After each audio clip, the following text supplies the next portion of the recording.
Mark Bell's brother, saw me in Gold's Gym and said, "What are you doing wasting your time here?" I was just working literally, I'd show up to work at 5 a.m. and I lived in my car outside, so I'd shower in the gym at night and do whatever. I'd pretty much hump till midnight and do everything from work the protein bar stand to work check-in to fix equipment, everything in there. Bell comes up to me and says, "Why are you wasting your time?" We used to talk Raw and WCW all the time. We used to talk WWF and WCW all the time. And they finally just said, "Why are you wasting your time?" I got a guy who's training us. Smelly was training at the time. He said, "If you've ever been interested in doing this, it's going to cost you a little bit to get in, but I think you should come down and take a look." And as soon as I saw a ring, as soon as I saw Rick Bassman's UPW piece of crap ring, I knew I wanted to at least give it a try.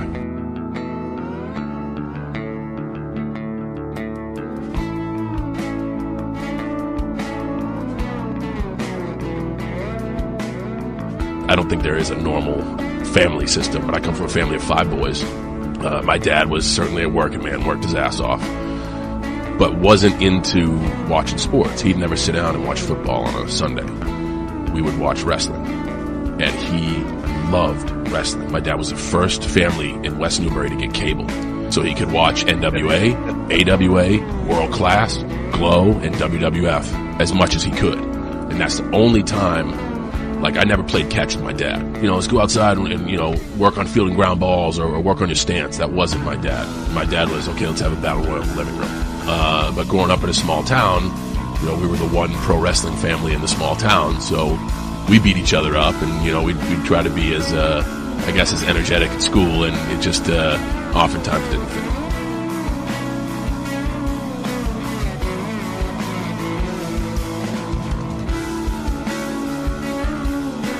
I wish I had done a little bit better, but I learned, I went to boarding school as a junior and a senior, so I lived away from home at age 16. And the lessons I learned about life from 16 to the time I finished college, so much better than anything I could learn in the classroom. Not having that safety blanket there to fall through. I went to preparatory school on financial grants, so I was one of there's rich kids that go there, and there's poor kids that go there. And I was one of the poor kids. So I had to wash dishes, I had to, work at the student store and do whatever I could. And then when I went to college, I had to work student security and work in the student store again and supervise the dorm rooms and take these crappy jobs that caught me a lot of heat but would give me a paycheck every week just so I could get by.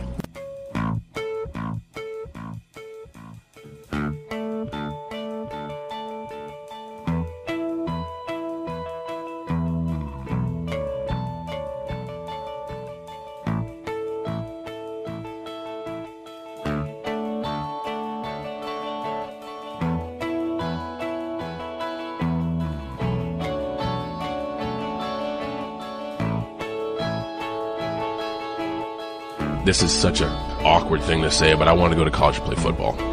As a 18-year-old, I really wasn't looking to 25 or 30. So when I picked my major, I just picked something that I knew about. I knew about the health and fitness industry. I knew about working out. It was really a passion of mine, still is to this day. So I figured it would be an easy major. And it was, not because the classes were a cakewalk, because I was interested in it. But after I graduated, I didn't know what the hell I was going to do. And I ended up just coming out to Venice because I figured that was like the mecca of health and fitness. I'll find work there. I had, as far as bodybuilding was concerned, I grew up in a really piece of crap gym in Amesbury, Massachusetts called Hard Knocks. That was just run by a hard-nosed dude. If Mick from Rocky could be real life, that dude would be Dave Knock. And he kind of instilled in me at a very young age, there is no substitute for hard work. You show up, you clock in, you get shit done, period. And anything else is an excuse, and they don't tolerate that. And the cool thing about Dave was, even at his age, he would hang right with you. So it's not, I also learned that there's folks that just stand there and bark at you like a drill sergeant and never lift one weight. But the dude who can be right next to you, going through the struggle with you, and then say, hey, if I can do it, you can do it. Like, there's something to be said about that. So he kind of instilled that into me at a young age. And when I used to come home from prep school, he would have me kind of follow a bodybuilding regimen just to stay in shape over the summer. He didn't want me slacking. And then when I was 18, I was looking all right. And he's like, hey, we want to throw you into the show at the end of the summer. And that became like the tradition. I'd go play football during the school year. I'd come home, and my off-season regimen was like a bodybuilder program, so I could show up to the preseason lean and ready to go.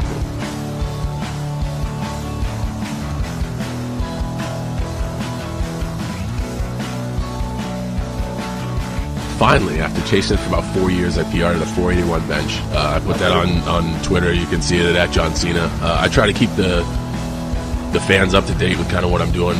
Best squat ever is 600. Best deadlift ever is 664.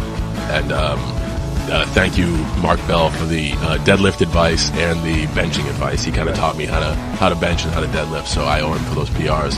But people watch our business and they know it's entertainment, and they think a lot of what we do is smoke and mirrors.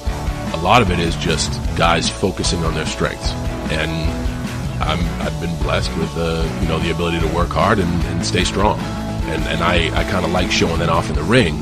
But just so people don't know or don't think it's, that isn't really what it is.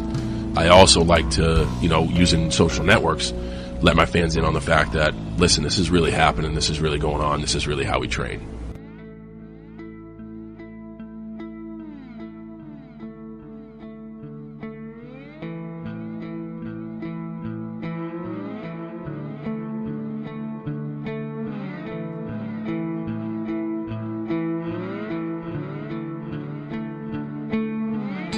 Critics just criticize. Everyone thinks that I was just handed the key to the city.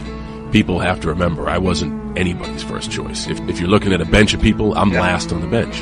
And it was an extraordinary set of circumstances with the entire WWE roster that I even got a chance. And I knew that. I wasn't blind to what was going on. So what did I do with that chance? I made the most out of it. And I took risk after risk after risk. Countless weeks in a row, I was told by producers and Vince himself that I would be fired if I kept taking those chances. Right. But the one thing remained the same. I would go out there and the audience would relate. And in a business sense, where you're in the business of entertainment, whether it's opinionative. It's like floor gymnastics. I scored a 10, you scored an 8. Why? Because I like this. Yeah, exactly. But the one constant is noise. And if you go out there to noise, then you're doing okay. And the thing that really, I don't get mad at a lot nowadays. The only thing that really frustrates me is when I see a guy with all the tools or next to all the tools who is just afraid to take that leap of faith. Because if you believe in yourself enough, and the best advice I got on psychology of WWE in general is from Shawn Michaels. And he said, if it's really loud, or if they're really loud, it was really good. And that's it. And a lot of stuff, looking back at what people say, like work rate or whatever, if they're really loud, it was good. Because our job is to make the audience loud and make everything exciting and make everything heartfelt. And I think that's where the polarization of John Cena comes from. People know they're getting me. I speak from the heart. If I win, I win. If I lose, I lose. You're getting me, no BS. And as a fan, that's what I can relate to, and that's what I'm getting goosebumps just talking about. And that's why I can keep a smile on my face, because I love what I'll do, and I'll be the guy who I'm gonna play along with the plan. But when you want me to do something, have some faith in me as a professional that I'm gonna go out and do it my way.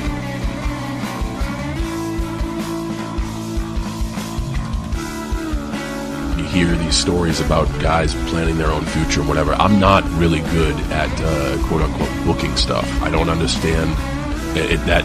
I don't want to say it doesn't interest me, but I'm good with, hey, we have this for you. Okay, I'm gonna take this, I'm gonna try to make it great. It's helped me in a way, because I never look forward to this or hang my hat on, well, I got this great idea and they didn't use it. So many guys are like, they didn't use my idea. They just don't do that. You have to be able to take the steak that they give you, even if it's Waffle House thin, and make it taste good. Right. So I get excited about working with new guys or giving new guys an opportunity. There's also so many people out there that will say, he's just hogging the spotlight and he won't even give anybody a chance.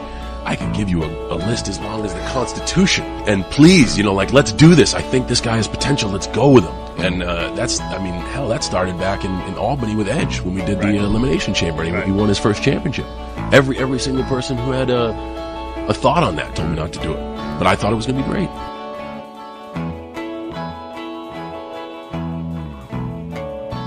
I think about WWE as a whole, not just me as a performer, because this is a very ego-driven, selfish business. A lot of people think of it from their perspective and not the perspective. I think of ways we can better the company, better ourselves. I'm taking Mandarin in my off time to try to expand our markets in China. It's a tough language, but we don't have enough development in China. We should be better over there. And they love entertainment. The economy is thriving. They've developed a strong middle class, a strong upper middle class.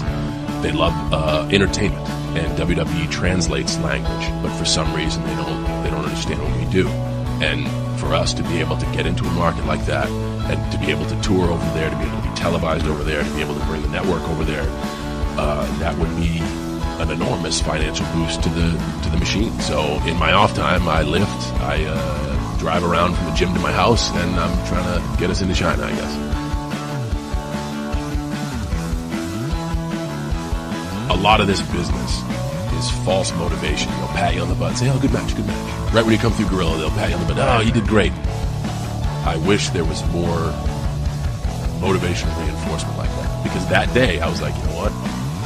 I'm not quitting until the place is sold out. And when it's sold out, we're doing LA Coliseum. And when that's sold out, we're going to do, San Francisco's ballpark. Like, you get the perspective of, man, you may be doing good, but do not ever rest. Do not ever settle. As long as you're riding this train, your goal is to make it better. Period.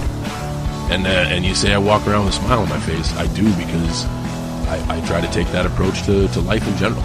I've seen guys in this business come and go with bad attitudes. It consumes them, which sucks, and it rots the people around them, which equally sucks.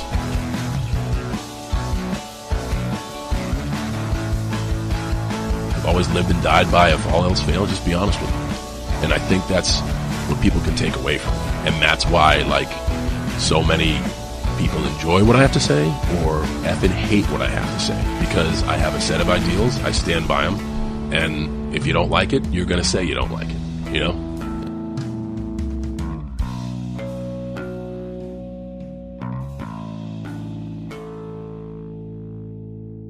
No matter how good you think you're doing, you can always do better.